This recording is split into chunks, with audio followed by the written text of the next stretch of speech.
না গিয়ে ঘরে 5 ওয়াক্ত নামাজ নিয়মিত পড়লে কি কাফের হয়ে যেতে হবে? বিস্তারিত জানতে চাই। যদি কেউ নামাজ নিয়মিত পড়েন তিনি কাফের হবেন না ইনশাআল্লাহ। নামাজ তরক করার কারণে যে সমস্ত ওলামা কেরাম কাফের হওয়ার কথা বলেন তাদের মতেও কাফের হবেন না। তবে হ্যাঁ, নিয়মিত যদি জামাত তরক করে সেটা ভয়াবহ, সেটা ওয়াজিব তরক করার মতো বিষয়। এবং ওই যে মুসলিমদের জামায়াতের সাথে থাকা, এজন্য মূল জামাতের সাথে অংশগ্রহণ করে নামাজ পড়তে হবে। এমনকি মসজিদে ইমাম সাহেব বা মসজিদের লোকজন যদি কিছুটা বেদাতেও লিপ্ত থাকে, ইসলামের গণ্ডিতে খারিজ নাও হয়, বিকল্প পথ না থাকলেও জামাতের সাথেই মসজিদে হাজির হয়ে জামাতে নামাজ পড়া উচিত। হাজ্জাজ ইবনে ইউসুফ জালেম ছিল, তারপরও তার সাথে কিন্তু সাহাবা একরাম তার পিছনে নামাজ পড়েছে। বর্তমান প্রেক্ষাপটে সামান্য বেতনে চাকরি করি। আমার ছোটবেলা থেকে সামান্য বাক প্রতিবন্ধী হওয়া সত্ত্বেও আমার পড়াশোনা শেষ করেছি। আমার এই সামান্য প্রতিবন্ধকতা চাকরির ক্ষেত্রে ব্যাপক প্রভাব লক্ষ্য করা যায়, তাই ছোটবেলা থেকেই চিন্তাভাবনা নিজের যোগ্যতা কিছু একটা উদ্যোক্তা হব, বাট পরিবারের চাপে কখনো সাহস পাই নাই। পরিবারের কোনোভাবেই নিজে কিছু একটা করব মেনে নেয় না। তারা চায় আমি যেন সবসময় চাকরি করি, বলে সামান্য বা কম বেতনে হলেও 15 দিনে চাকরি করো। কিন্তু বর্তমান প্রেক্ষাপটে আমার প্রতিবন্ধকতা থাকা সত্ত্বে সামান্য বেতনে বউ বাচ্চা নিয়ে সংসার চলে না। মূল প্রশ্নটা কি?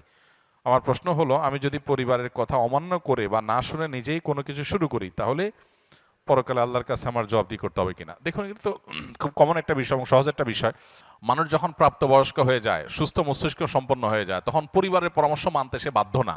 তবে যদি তার নিজের বিবেক বিবেচনার চাইতে পরামর্শ যারা দিচ্ছে তাদের বিবেক বিবেচনা বেশি গুরুত্বপূর্ণ মনে হয়, ভালো মনে হয়, ডিপ মনে হয় এবং সবাই পরামর্শ দেয়, তাহলে সেটাকে আমলে নেওয়া উচিত। মুসলমান পরামর্শকে গুরুত্ব দেওয়া উচিত, কিন্তু সে বাধ্য না। প্রাপ্তবয়স্ক মানুষ, সে কি ব্যবসা করবে না চাকরি করবে তার ব্যাপার। তবে হ্যাঁ, আবেগের কারণে আমি ভুল ডিসিশন নিতে পারি, সেক্ষেত্রে যে বিষয়ে কাজ করব সে বিষয়ে অভিজ্ঞদের সাথে পরামর্শ করে ডিসিশন নেব।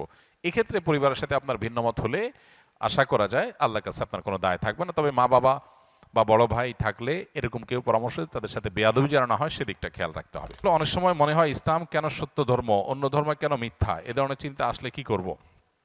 দেখেন, আমরা যখন চাষাবাদ করি শুধু ফসল হয় না, ফসলের সাথে আগাছাও হয়। ধান খেতে ধান গাছ আর আগাছা দেখতে একই রকম লাগে না? এখন কেউ যদি বলে ভাই ধান গাছগুলোকে যত্ন করে রাখেন, আগাছাগুলো কেটে রাখেন, কেন? দেখতে তো একই রকম। এই জন্য পৃথিবীতে প্রচলিত যত ধর্ম আছে দেখতে মনে হয় সব ধর্ম একরকম। আসলে একটা হলো মূল গাছ, মূল গাছের মধ্যে বহু আগাছা সৃষ্টি হয়েছে।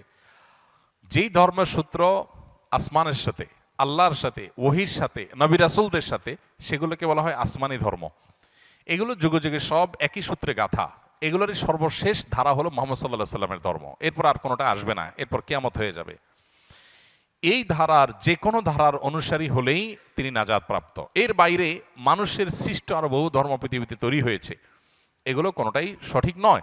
এখন আমরা ওই যে আগাছা এবং মূল ফসল সম্পর্কে ধারণা না থাকার কারণে আমাদের কাছে দেখে এক মনে হয়, যে ধান গাছ আর আগাছার পার্থক্য জানে না তার কাছে সবাই এক মনে হয়, কিন্তু যে পার্থক্য জানে তার কাছে এক মনে হবে না। একটা হবে মূল গাছ, আর হলো আগাছা সৃষ্টি হয়েছে। আসমানি ধর্ম এটার ধারা শুরু হয়েছে কখন? আদম আলাইহিস সালাম থেকে শুরু করে নূহ আলাইহিস সালামের সময় এটার দ্বিতীয় ধাপ শুরু হয়েছে। এই যে হাজার হাজার বছর যাবৎ চলে আসছে, এরপরে এসে বহু মানব রচিত ধর্ম পৃথিবীতে শুরু হয়েছে।